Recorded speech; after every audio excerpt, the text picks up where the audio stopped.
Yo, feel black, creative drive. It's an early morning drive. I ain't even turning on the Uber app.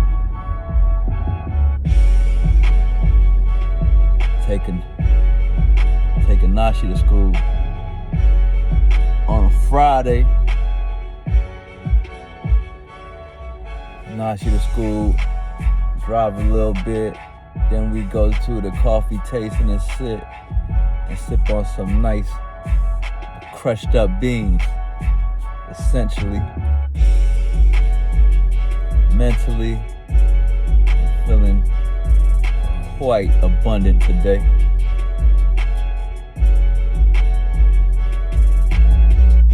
I had to get here to get there. Yeah.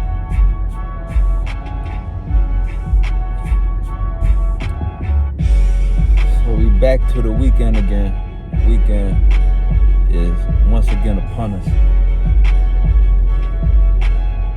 Got a lot going. Third installment of the studio sessions this weekend. Shows on the road. This weekend we're recording out here. Raleigh, Durham, Cary, Durham, Apex, Durham. And we just gonna see what we can get done. Nashi said we should aim for getting 5 joints done. I feel like that would be a good amount of work to get done. That'll put us at 9. If we get 6 done, that'll put us at 10 records.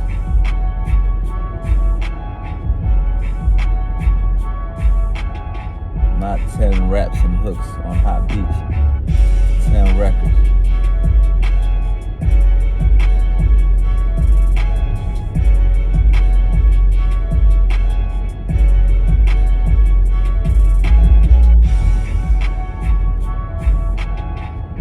It's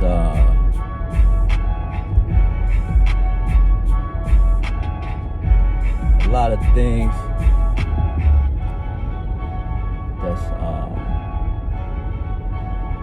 happening.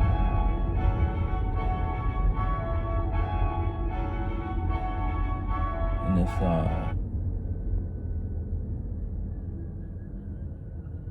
the good times. It's like when they say there is no good, there is no bad, the yin and the yang, because it's always good times and bad times simultaneous at all times. There's always something about your life that you like, whether you admit it or not. And there's always something that maybe you could do without.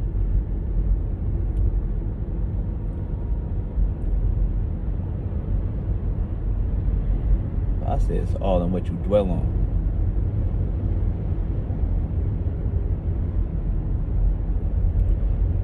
You could have the lowest moments, be the brokest, but everything else around you is great, so you just don't got no money or extra money to do other shit you want to do. But everything around you is wonderful. You got good friends, you got good activities lined up, you got a good social circle, your calendar is filled up. So everything else in your life could be going wonderfully. Putting your effort and focus into those things could even lead to some financial opportunities, you know, through your social circles and your networks. But if you're sitting around and you put more thought in dwelling on the fact that you're not where you want to be at financially, instead of, you know, being grateful for other areas in life where you have abundance that would be considered wealth if you know you measured it like, oh shit, in terms of friendship, you're a fucking wealthy man, and your great grandkids would be wealthy off your friendships, because your friends, they friends become friends, and they kids become kids with your kids, and then your kids meet their friends, and it just kind of supplies, social calendar activities, hobbies, fitness, things you enjoy. What do you enjoy? How do you build wealth in other areas of life?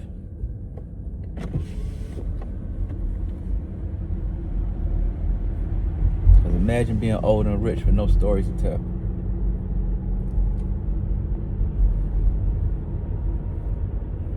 Nah.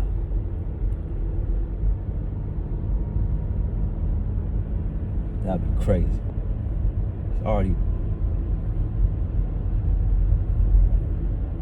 Somebody farted. And it wasn't me. I knew something was up when that window got rolled down. That's why you said you didn't want to be on the podcast this morning. Because you knew you was going to fart and roll the window down. Wow. Too bad they can't capture smell on camera yet. That was crazy. Can't give me no warning? No warning? No warning? Alright, I got you. Yo, let me be the one that would have farted. Dang, Dad! Why would you do that? Why didn't you roll the window down first? Why didn't you fart before we left? Yeah, you owe me 50 burpees, remember that. The boy owe me 50 burpees right now. And I need them before the day's up. You know what the interest on burpees is by the day? Do you know what the interest on burpee is by the day? Yeah, you do. If you don't get them done today, you owe me 100 tomorrow. Would you rather do 50 today or 100 tomorrow? Yo, you are serious about not being on today, huh? And Nashi said he only talks on Nashi Dreams channel and Father Son Bill. I can't afford his appearance fee yet. It costs too much. Sorry.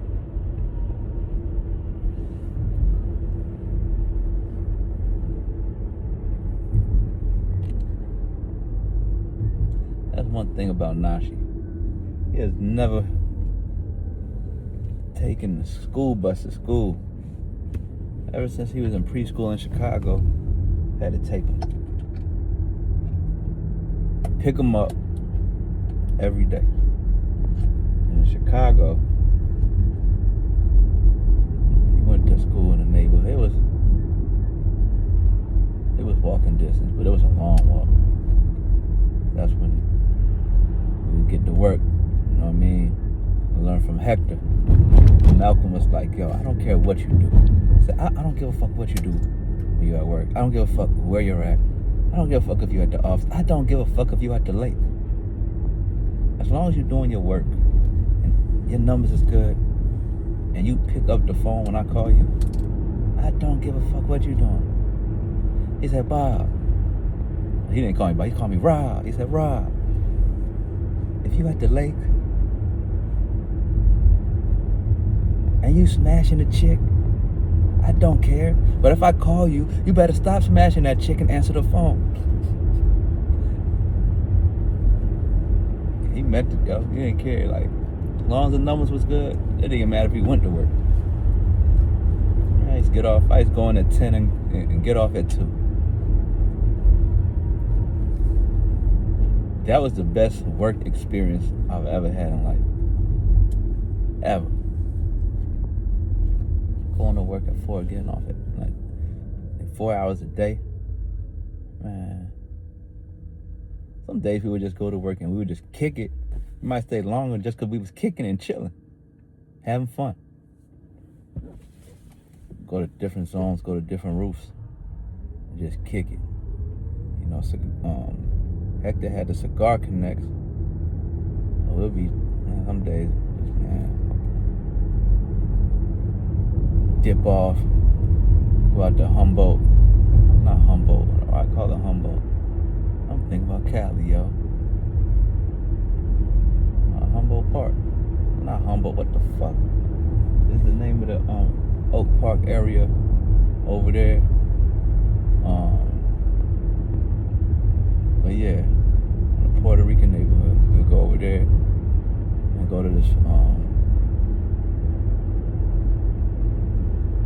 this place we used to eat at. I think it was called La Bomba, the Bomb. And Hector would grab a sitting there. It was BYOB. You know, they used to be on the Johnny Walker with coconut water. Sitting there in that spot, just eat, drink, and after that, go around his crib,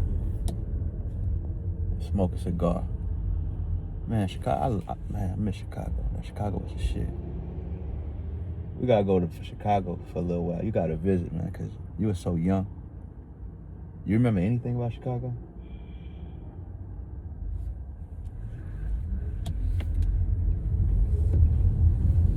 Yeah, we gotta go spend some time out there.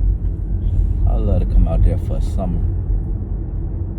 That'd be fun. But yeah, man, let me drop off my high schooler, man. My 9th grader that's about to be 15. Peace.